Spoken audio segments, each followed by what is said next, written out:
Episode 3408, Should You Tell Your Spouse Everything? Moms, it's time to rediscover, rejuvenate, and renew who you are in mind, body, and spirit. Welcome to Create Your Now, Your Best Selfie, the show to help you do just that. Here's your host, certified life coach, personal trainer, and nutritionist, Christiane Wargo. Happy day. I hope you're enjoying your weekend. It is Memorial Weekend, and so get that grill going. Come on, is it hamburgers and hot dogs? Maybe it's pulled pork, whatever you've got grilling. Don't forget your spouse. Oh yes, should you tell your spouse everything? Let's dive in. For those of you who are brand new to Create Your Now, welcome to this incredible family. I'm so delighted of your presence. If you already had the opportunity, you'll want to head over to createyournow.com, where you can learn more and to sign up for the K.I.S.S newsletter, the Keep It Simple strategy, everyday solutions to live, love, and impact. Well, this episode is brought to you by AIM, inspiring connection and community. You know, marriage is often painted as the ultimate union where two individuals become one, sharing everything from their past to their deepest secrets. But should you tell your spouse everything? Because what happens when one spouse feels the need to be brutally honest about every aspect of their life while the other struggles to handle the weight of these revelations?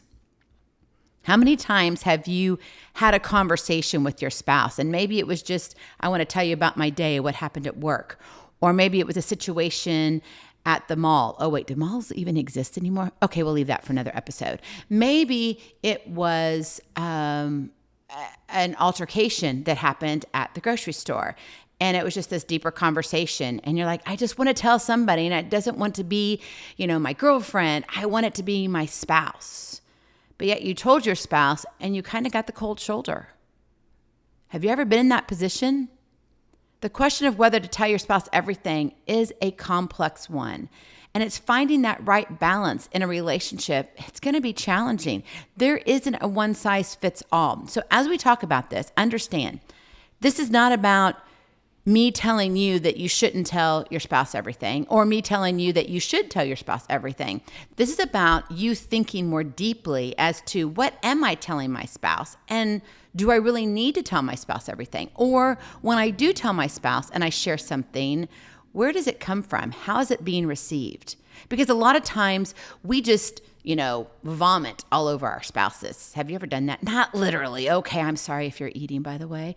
But when you have this whole thing of like, oh, I just got to tell you this, and you go all out and it's a 35-minute conversation. Oh, wait, no, it's a monologue because your spouse hasn't said anything back. You're just spewing it all out. And then all of a sudden the reaction from your spouse is like, okay, that's great, I got to go. And you're like, what? And then all of a sudden you're crushed. And what you thought you were sharing from the deepest part of your soul has now been just squished and run over outside your home. And you're like, what's going on here? That's because we don't think about, should we tell our spouse everything? Should we be sharing every single detail? Okay, let me give you an example here. Women, we love to tell a story. We love to tell the story again. We love to tell the story again in a different environment. Oh, we love to tell the story again in a different environment with a different outfit. And then we love to tell the story again in a different environment, in a different outfit with a drink in hand. Now, that all may happen in a period of 2 hours in your own home. But what I'm saying here is as you retell the story, it's fresh, it's new all the time. And your spouse is like, why do I have to listen to this again? I really don't care. Just give me the quick story. What happened at the beginning? Tell me how it ended. Great, thanks, I'm done. Yes, men, that's you. That's what you want. You just want the nitty gritty. You don't want all the details in between. Women, we want to spew it all. Oh, this is what it looked like. This is what it tasted like. This is what it smelled like. This is what I heard. This is what I saw.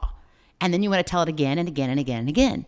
Now, there's nothing wrong with that. It's just our way of communicating, right? Men and women are built differently when it comes to communication and depending upon the day. Because when you ask your spouse, hey, how was your day? You're like, oh, I cannot wait. He's got to ask me how my day was because I want to tell him the most exciting thing ever. And then you tell him that most exciting thing ever, and this is what you get. Oh, that's great, hon. And you're like, seriously, this was like the best thing ever that's ever happened to me in the last 6 weeks. And this is how you react? Oh, that's great, hon. Yeah, that's called real life, isn't it? Should you tell your spouse everything? You know, it's essential to understand that your spouse cannot be your sole support and your sole source of support and understanding, nor can they erase the pain and disappointments of your past. They can't be there as your all about cheerleader all the time, the way you want it, because you see, that's the problem. We go into conversations expecting a reaction.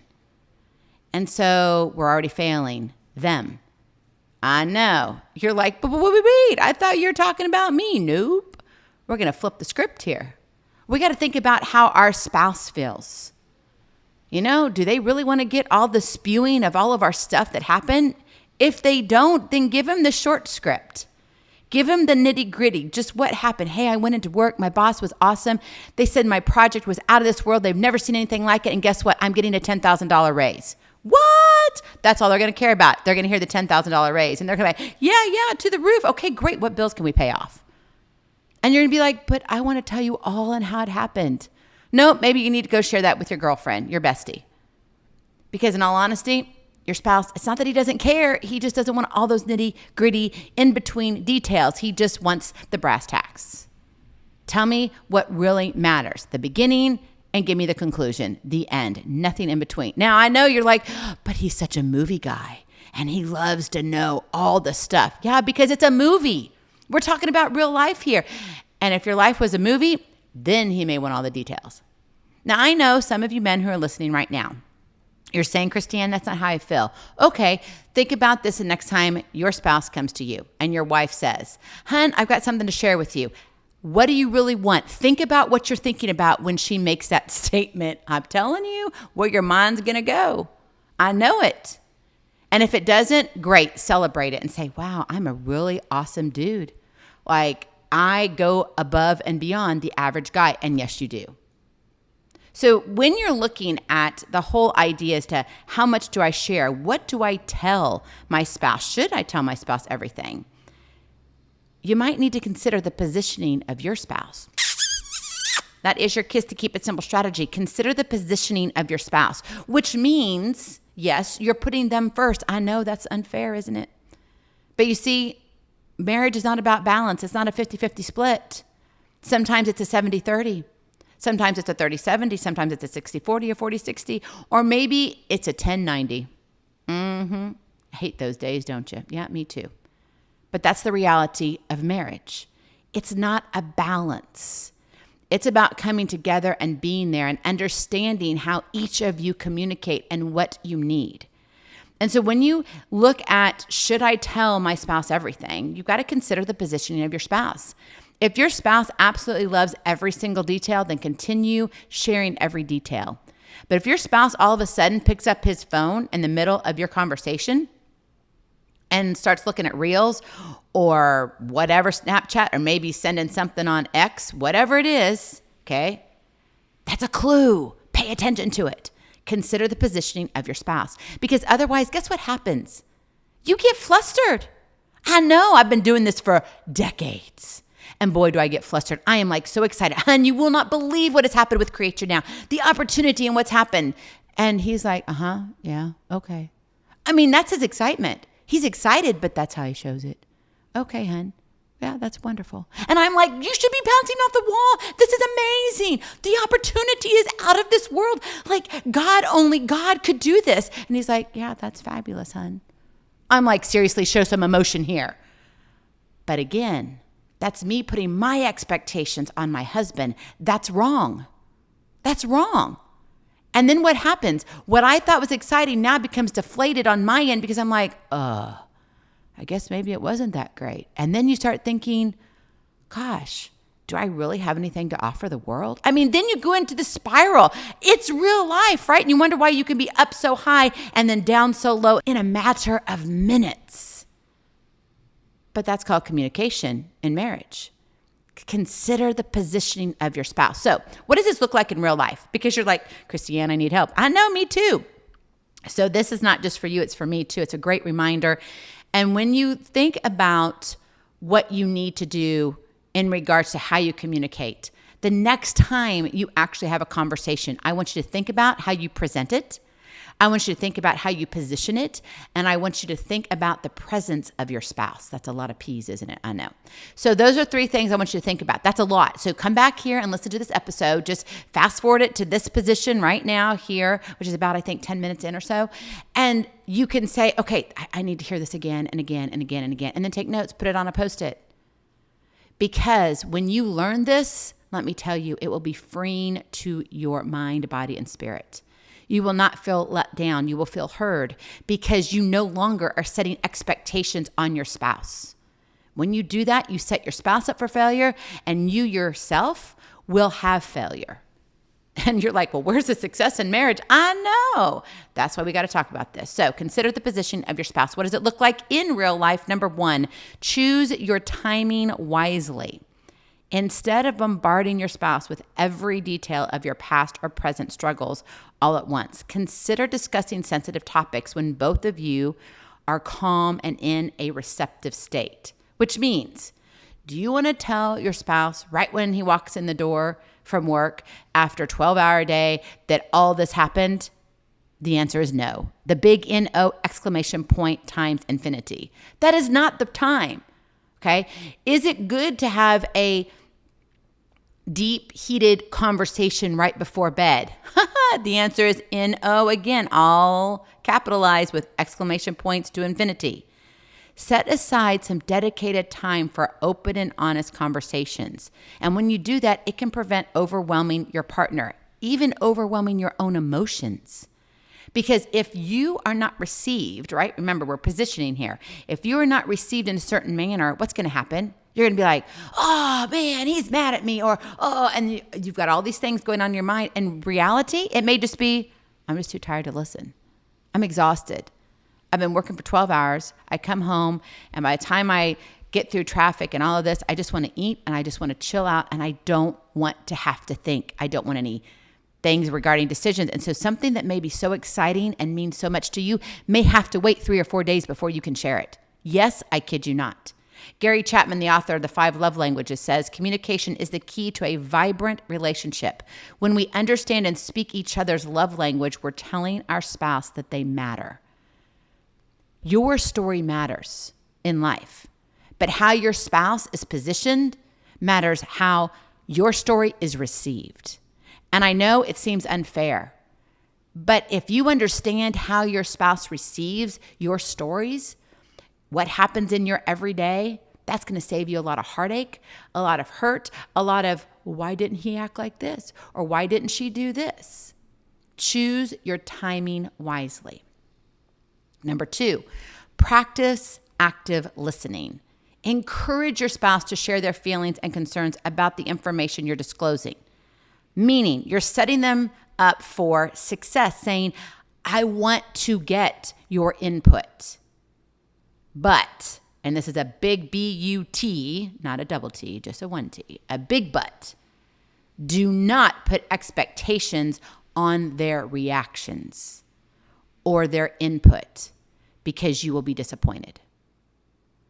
So let's go back to the story. Oh, I've got something great to tell you about Create Your Now and all the opportunities and everything that we're doing, and it just has fallen in my lap. I mean, it's only God, it's only God. That's great. His excitement, oh, hun, that is fantabulous. That is so great. I'm so excited for you. And I'm like, can you tell me more? Can you ask me more questions? I want to give you more details. And he's fine with just a little bit that I said. And he's excited. That's his excitement. Me, I'm like bouncing off the wall. I want to have like streamers going up. I want confetti flying down. I want fireworks. And all I get is, yeah, hun, that's fantabulous. If I was to put my expectations on him, who's more disappointed now, him or me? I am. And so here there is something so exciting and something I want to share now has just become a big, huge disappointment. Wow. Think back to a conversation that you've had. I know you've had this experience, but maybe you've never thought about it that way. Practice active listening. Show empathy and understanding towards their reactions. And when you do that, it can create the safe space for both of you to communicate effectively without judgment. That's the key. That's the key. Did you hear it? Without judgment, without expectations of what you think they should be saying back to you. Because remember, they're not you And praise the Lord for that. Who wants two of me? I mean, seriously, we've had this conversation actually with my children. And they're like, Mom, we can barely handle one. We can't have more of you. You don't want two of you in the relationship. That's not why you married your spouse. You want your spouse. That's why you married your spouse. So come at it from an active listening point of view without judgment. Also, when you are actively listening, your spouse will leave clues as to what they can and cannot handle, meaning watch their mannerisms. Why would you share something that cannot be handled in a delicate manner? So if you know that your spouse is not emotionally able to handle whatever, or you want that off-the-wall experience and you know you're not going to get it, then maybe you don't share it. And it's not because, now hold on here, I know the emails are coming already, hold on. Just because you don't think that they can handle it, right? So you're making a judgment for them. The thing is actually you're just protecting your own heart. That's what you're doing. You can tell them, but maybe you share it 2 weeks later, or maybe you share it in a different manner. Maybe you share it out with friends, that you go out and you've got this best couple, and you've got the best friend for him, the best friend for you, and you guys just, oh, so what's been happening? What's going on with your business? And you're just sharing some things, and all of a sudden it comes up, and then it's received differently. You've got to think about how they are actively listening to you and how they are receiving it, because this is going to help you understand their positioning. Shante Feldhahn says this, and she's the author of For Women Only. Men and women may experience love differently, but the need for communication, understanding, and connection is universal. Taking the time to truly listen to your partner can strengthen your bond. Remember, this isn't about you. You're like, yes, it is. I know, but it isn't, right? You got to think about that balance, which there is none. And so what you may be sharing may not be how you want the response to be. So set yourself up for success and determine how you are going to share. And I know you're like, oh, Christiane, that just takes way too much effort. Yeah, it does. It's called marriage, and marriage takes work. So you've got to see where your spouse is positioned so you then can position yourself well. And then finally, number 3, seek professional guidance. If there are topics that you wish to discuss that are particularly challenging or triggering for either of you, consider seeking the help of a licensed therapist or counselor or a certified coach. Reach out to someone and say, you know what? I need someone to help facilitate some productive discussions around this. And that way, they can help provide some tools and strategies in order for you guys to navigate sensitive conversations. Leslie Vernick, author of The Emotionally Destructive Marriage, says, healthy relationships require boundaries and respect. It's important to communicate openly and honestly while also honoring each other's emotional well-being. You said I do for a reason. You have vows for a reason. Are you honoring your spouse first? Because I would hope that they're honoring you too in reverse, right? It goes both ways. And so if you have some sensitive subjects that you need to talk about or some things that are just happening within the family, don't be afraid to ask for help. Don't be afraid to say, I need someone else to help facilitate this conversation, because maybe he just doesn't get it or she doesn't get it, right? Marriage is a journey of 2 individuals walking together, not a destination where all problems disappear. Finding a balance between honesty and sensitivity is key to fostering a healthy and thriving relationship. This is a journey, my friend. This is a journey of 2 individuals coming together. Yes, 2 become 1, but that doesn't mean you leave your personality at the door. Your spouse doesn't leave their personality at the door. They don't always leave their trash at the door either. Well, maybe they do, but that's for another conversation. What day is trash day for you? Anyway, so you've got this whole thing that 2 become 1, but that doesn't mean that you aren't an individual. And we tend to forget that. You've got to remember, in the end, navigating the delicate balance of transparency and discretion, and that's what we're talking about here. It's discretion. It's respect. And it's this discretion in marriage that requires mutual respect, and that's what we're missing. We're missing the boat. And we're like, oh, R-E-S-P-E-C-T. I don't know that. I don't need that. I can't even spell it. I don't need respect. Yeah, you do. Respect is honor. You've got to have that mutual respect, that understanding and willingness to support each other through life's challenges, and you will do it differently because you are individuals. But when you learn the position of your spouse, when you learn the position of yourself, and you can understand and you see the reflection and say, okay, maybe I need to handle this differently. See, you can flip the script on this and say, okay, well, maybe I need to look at this more for me and how I handle it in regards to my spouse talking to me. Yeah, a lot of us do because we don't look in the mirror. We think we've already got this nailed. You don't. Neither do I. We all can do better. So here's my challenge today. Yes, on Memorial Weekend, because you know what? You need a challenge when you're over the grill. How do you share? Ask yourself that question. How do I share my life with my spouse? In communication with words, not doing experiences, not going out on the lake, not eating dinner. Maybe that's fine, whatever. But how do you share life together when you communicate? Do you tell your spouse everything? Do you think you should tell your spouse everything? Then the final question is, how do you tell your spouse everything? Are you an in-the-face type of person? You just got to listen to me because I got so much to tell you. It may not sound like that, but it feels like that, right? You got to be on the opposite end of who's receiving it, the positioning. Because maybe your spouse is one who needs things that, man, you are so excited, but they need it said in a calmer fashion. And the reaction may be more authentic than what you think because you come and meet them where they need to be met. My friend, that's respect. That is finding balance in a marriage when you see the other person before they even see themselves. Go in peace. Be present. Be incredible. Be you. I love you so very much. I cannot wait to see you on the other side. Blessings, hugs, and lots of love. We'll talk to you real soon. Have a blessed Memorial Weekend and enjoy those hamburgers and hot dogs. Bye-bye. Feeling inspired, ready to train for life, and love your journey?